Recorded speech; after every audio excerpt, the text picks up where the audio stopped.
Hello बच्चों, so let's understand the question first. The question says in a hydraulic lift used at a service station, the radius of the larger and smaller piston are in the ratio 20:1.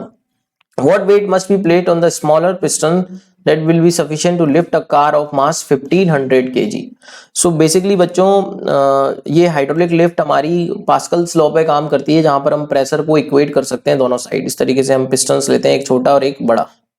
तो definitely in दोनों point पे जो pressure होता है इनको connect हम fluid की help से करते हैं। इस तरीके से फ्लूइड की हेल्प से हम इनको कनेक्ट कर देते हैं मीडियम इस तरीके से। तो दोनों पॉइंट पे जो प्रेशर डेवलप होता है, इस पॉइंट पे P1 और इस पॉइंट पे P2, तो P1 जो होता है वो P2 के इक्वल होता है। तो यहाँ पर हम बोला है हमसे कि इन दोनों की रेडियस का रेशियो दे रखा है और स्मॉलर पिस्टन पे कितना वेट रखा है। तो मान लेते हैं बच्चों, इस पे हमने M मास रखा और इस पे हमको कितना रखना है, 1500 kg रखना है। यही हमसे बोला है smaller piston what weight must be place. हाँ, स्मॉल पिस्टन पे कितना रखें ताकि बड़े पिस्टन पे हम 1500 kg की कार को उठा सकें।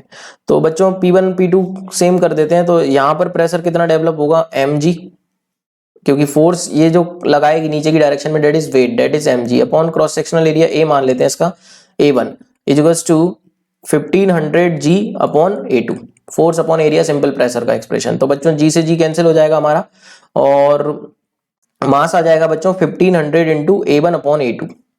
एंड A1 अपॉन A2 क्योंकि लिख सकते हैं एरिया पाई आर स्क्वायर ले सकते हैं यहाँ पे। तो ये हो जाएगा 1500 pi R1 square upon pi R2 square. So बच्चों पाई से पाई कट गया तो ये कितना आ गया, 1500 इंटू R1 अपॉन R2 का स्क्वायर। और दे रखा है बच्चों हमको R1 अपॉन R2, छोटा अपॉन बड़ा 1:20, डेट इज 1 अपॉन 400 हो जाएगा ये। तो 00 से 00 कट गई तो 15/4, ये कितना आ जाएगा बच्चों, 15/4 3.75 in kg. So first answer correct है बच्चों। I hope you got the concept. Thank you so much and all the very best.